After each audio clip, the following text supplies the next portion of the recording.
2600 రకాల జాతులు ఈ మట్ట జాతికి చెందినటువంటి వృక్షాలు ఉన్నాయి. చిన్న కుండీలో పెరిగే వృక్షం మొదలు 100 అడుగుల ఎత్తు వరకు పెరిగేటటువంటి ఈ మట్ట జాతి వృక్షాలు మనకు అందుబాటులో ఉన్నాయి.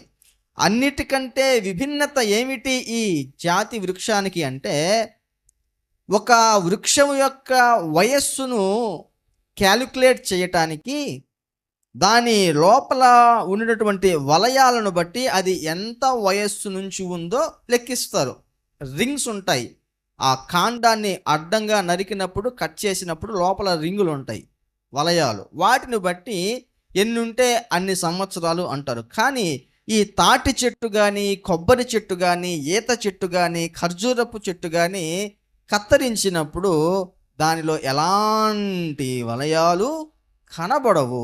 ఖర్జూరపు చెట్ల గురించి లేదా ఈత చెట్ల గురించి ఇశ్రాయేలీయులు కానాడి ఒక్కానించి చెప్పి పట్టుకొని వాటిని తోటి పండుగను జరిగించమని చెప్పాడు.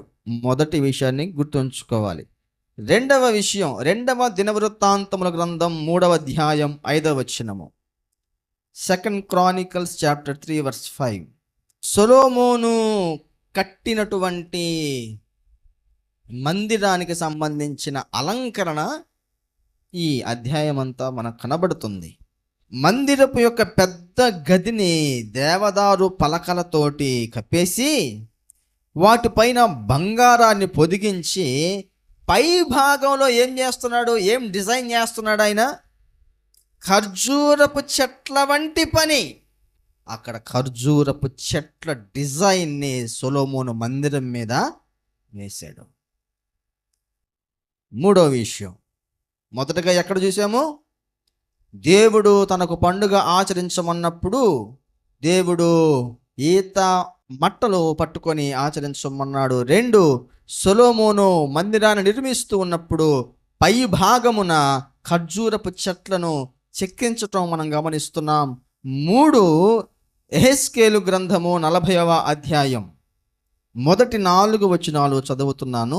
కావలి గదులకును గుమ్మములకు లోపల వాటికి మధ్యగా చుట్టూనున్న గోడలకును ప్రక్క గదులకును కమ్ములు పెట్టబడిన కిటికీలుండెను. గోడలోని స్తంభములకును కిటికీలుండెను. ప్రతి స్తంభము మీదను ఖర్జూరపు చెట్లు రూపింపబడి ఉండెను. Again you can see the branches of palm trees.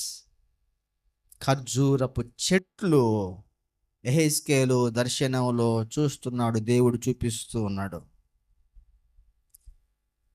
ఏదో దొరికాయి కదా అని అప్పటి ప్రజలు ఆ మట్టలు చేత పట్టుకొని వచ్చి ప్రభువుకి కేకలు వేయడం కాదు. ఇది ప్రణాళికాబద్ధంగా జరిగినటువంటి ఒక మహోన్నతమైనటువంటి చర్య. 3 విషయాలు చూసాము. 1, దేవుడే తనకు పండుగ ఆచరించమన్నప్పుడు ఆ పండుగలో ఈత మట్టలు కనబడుతున్నాయి. ప్రపంచ వింతలలో ఒక వింతైనటువంటి సొలొమోను గారు కట్టించినటువంటి మందిరం మీద ఖర్జూరపు చెట్లు చెక్కబడ్డాయి. దేవుడు యెహెజ్కేలుకు చూపించిన దర్శనములో ప్రతి స్తంభము మీద ఖర్జూరపు చెట్లు కనబడుతూ ఉన్నాయి. ఎందుకని ఖర్జూరపు చెట్లకు ఇంత ప్రాధాన్యత బైబిల్లో ఇవ్వడం జరిగింది? బిబ్లికల్గా ఖర్జూరపు చెట్టు 4 విషయాలకు సాదృశ్యం. 1, అది నీతికి. 2, విజయానికి. 3, అత్యధిక విజయానికి.